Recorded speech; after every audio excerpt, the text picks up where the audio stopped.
Hi everyone, we're Aster, I'm Sam, I'm Cersei.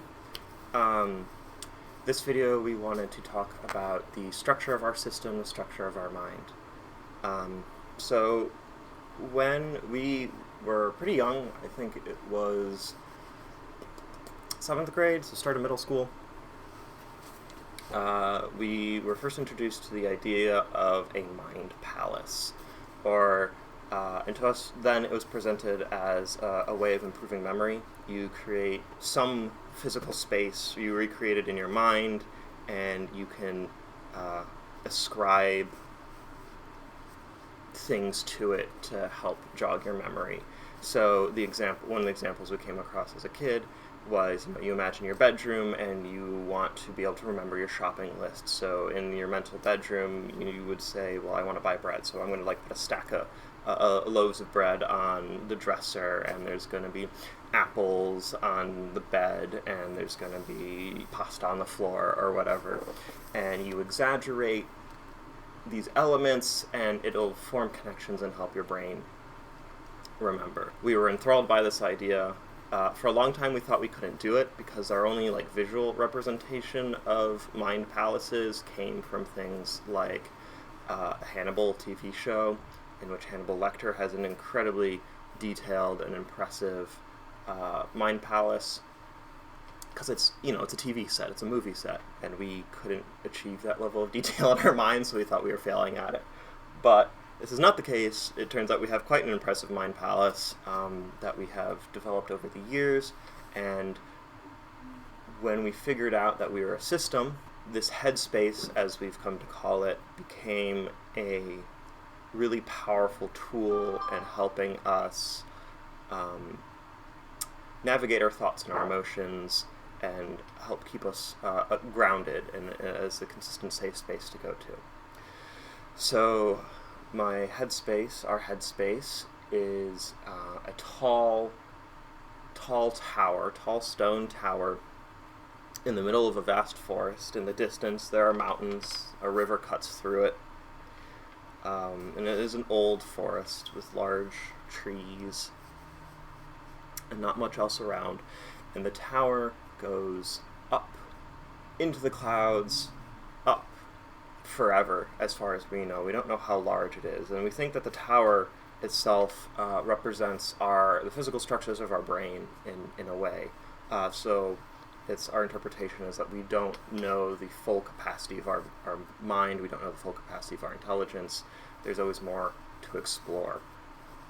And while we were going through our darkest moments, when we were dealing a lot of isolation, this was after we ran away from home, basically. We were isolated at university, dealing with really serious depression and suicidality.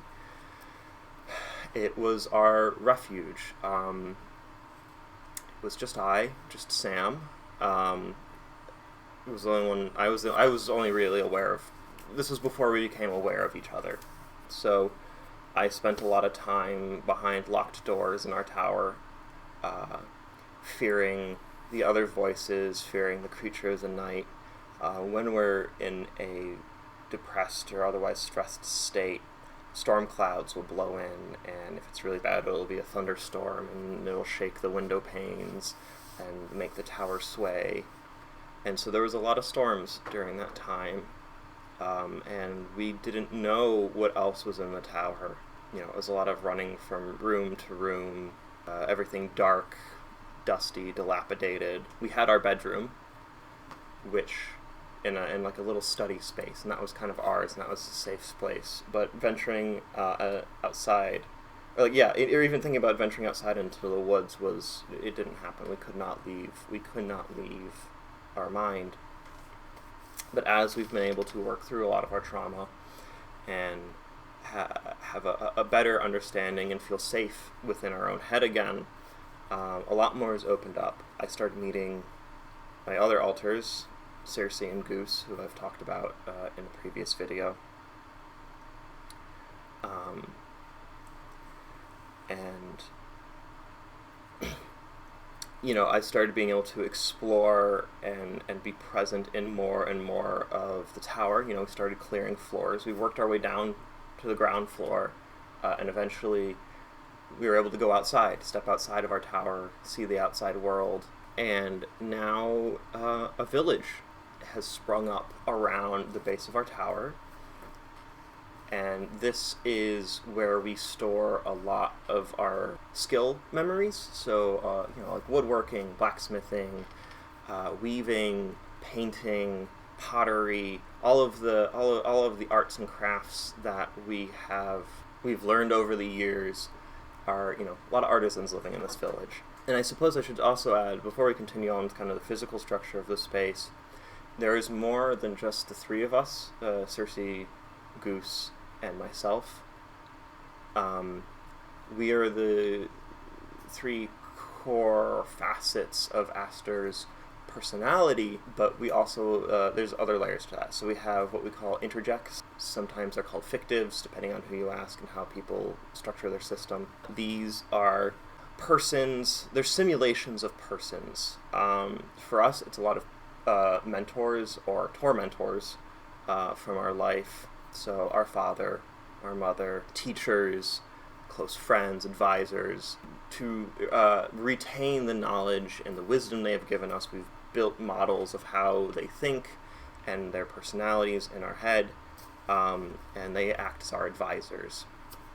So one of the rooms in the tower is the council room, and this is the room from which we front, from which we drive the meat suit, as it were.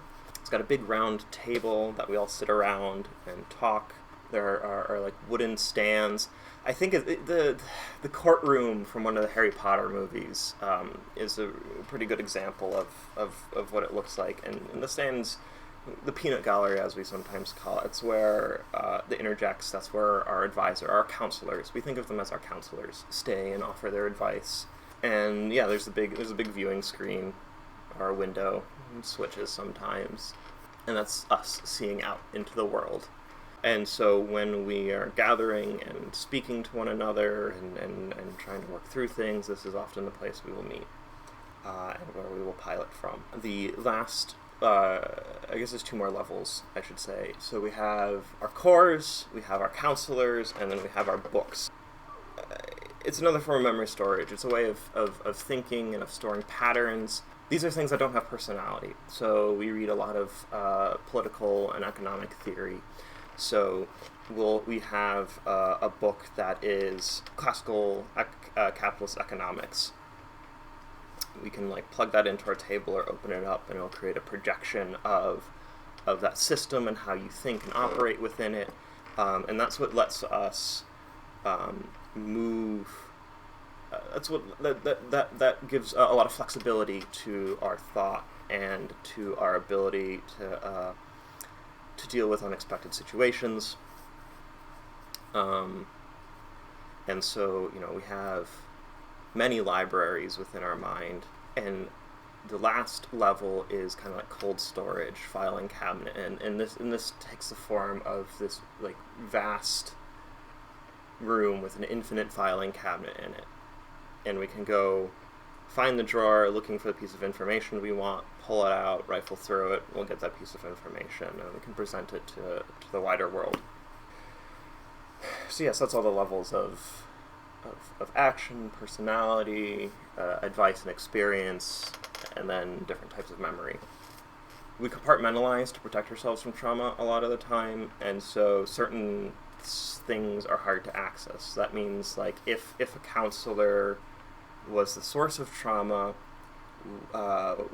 we might lock them out, and we'll lose access to any books they've participated in, anything in cold storage that's associated with them. And so it's been a lot of work reassociating stuff. For example, our father is probably one of our biggest abusers, but he's also the source of so much information and so much inspired us to be interested in so many things. A lot of our love of history and of politics and economics stems from interactions with our father.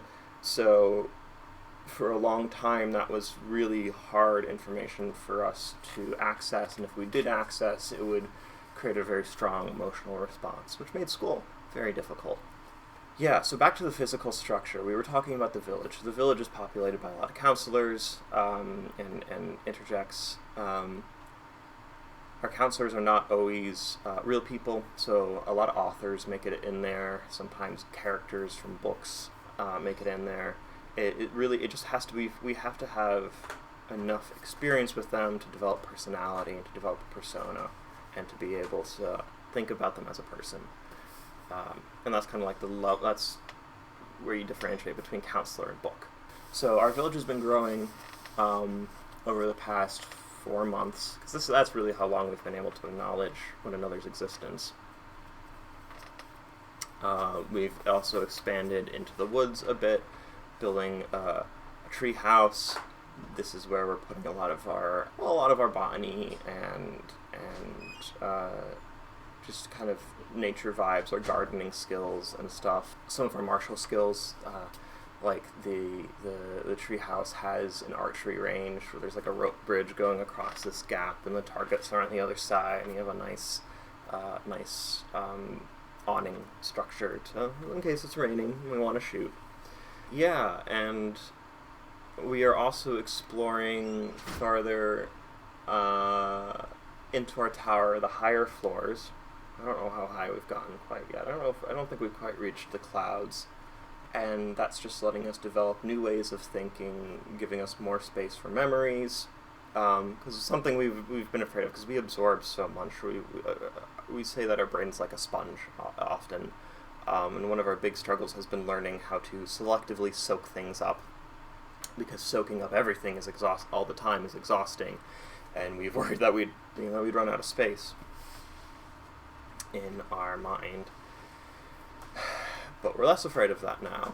What we found, that fear was stemming from, like, we can't hold all of it in our mind in one go. We can't hold everything you've ever learned present. You've got to let things be in a drawer, be in storage, be kind of foggy, and learn to put yourself in the headspace to easily access it again. I don't know what we will find as we continue to explore our mind, but we'd be happy to let you know. We have tower, village, treehouse, cores, counselors, books, storage. I think that's everything. I think that's a good overview of the structure of our brain. As always, please leave thoughts, questions in the comments. Reach out to us. We want this to be a conversation. We want to be able to talk to you about our mind and how our personal experiences have developed our understanding of the broader world. Yeah, hope you enjoyed. Love you all. Love one another. Love thyselves. Like, share, subscribe, and we'll see you in the next video. Bye.